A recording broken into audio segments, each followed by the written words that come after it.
What is up, guys? Welcome back to another video. Today we are reviewing another one of my alternate builds. This is an alternate build for the 3-in-1 Creator Dune Buggy set. I got this for my birthday many years ago, and I turned it into a transformer, so we're going to jump right into it.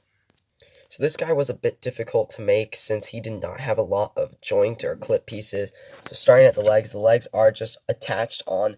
The only thing that really moves is the ankles, although they are quite sturdy, so he's not going to fall over, which is pretty nice. You just have to kind of get them in the correct angle to make sure that he doesn't fall over. Then we've got some more slow pieces as well. I always try to give my alternate builds a very tiled look, try to not show too many plate pieces.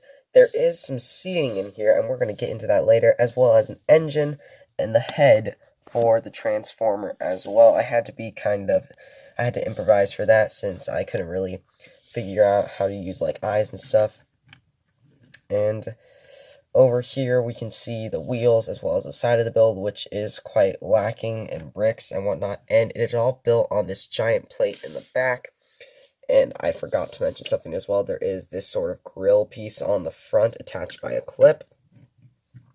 Moving on to the arms, we got some more plate pieces, whatnot. The arms do move. They unfortunately cannot move side to side. They just go up and down. Unfortunately, he didn't really have any pieces to use for fingers. The hands do move though, but their movement is kind of awkward because of the clip piece which is used to attach them. So the joint is kind of goofy.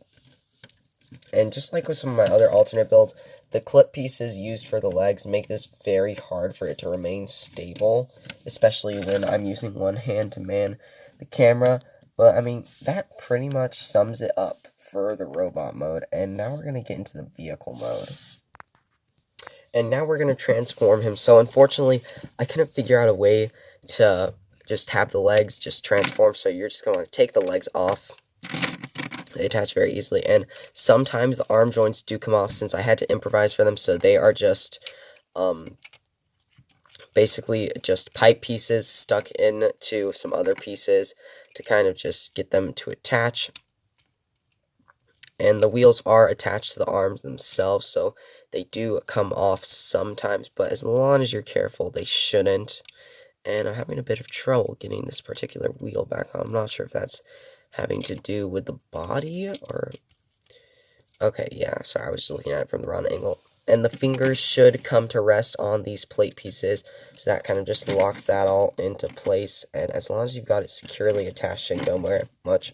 Then you're going to take the head completely just off of this piece, and you're going to put it right here.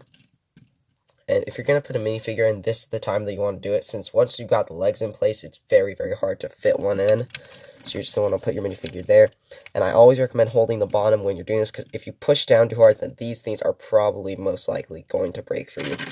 Then you're going to take the legs, you're just going to fix the ankles to just make it go like that, and you're going to attach them onto these two pieces. And see, like I said, that's why you want to hold the bottom while you do this. And I literally just ignored my own advice, and then look what happened.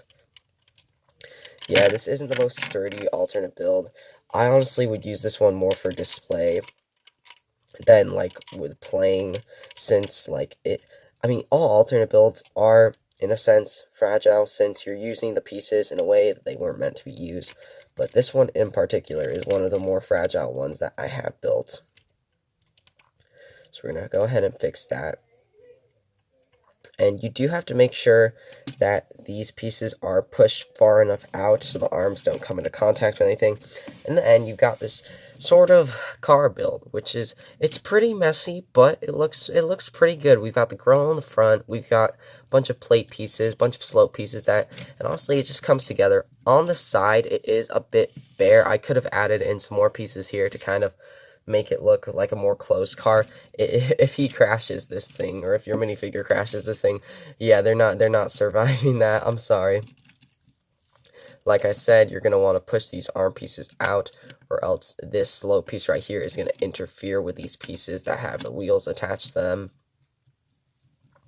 Other than that, though, I probably should have fixed this before I started this or filming this, because this was awkwardly positioned before I even started filming. So you're just going to want to make sure that it's the correct length. And then, of course, we got the engine piece here as well. And The bottom is just plates and whatnot. And the grill piece on the front gives it a really, really nice finishing touch. And I mean, honestly, it kind of gives me Tumblr vibes from the Batman Tumblr, sort of. And to make sure that these front wheels do not go like that, you're just going to want to straighten the arms out a bit, straighten out the wrist, and it should just fix it. It's a pretty decent build. It's, I would say, probably more fragile than the Maximal that I had built, and this is definitely not my best Transformer build. The best is yet to come, guys, so make sure to stay tuned for that. And, oh shoot, that just came off. That's what happens when you fidget while you're talking. And now we're going to get into my final thoughts for this alternate build. And that is going to wrap it up. So, final thoughts on this. Honestly, it's pretty good. The aesthetic is nice. Robot mode looks pretty good. Car mode looks pretty good. But all in all, it is, again, fragile, just like all alternate builds. But as long as you have the pieces positioned correctly and you're careful, you should be able to use this.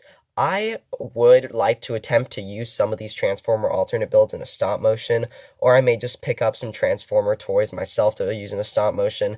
I'm kind of debating whether I should go with Lego built Transformers or just Transformer toys themselves, so that is definitely a plan that I have in the future. If this video hits 1K likes, then I will be releasing the instructions for this. And anyway, if you guys like this video, make sure to like and subscribe, and I will see you all next time.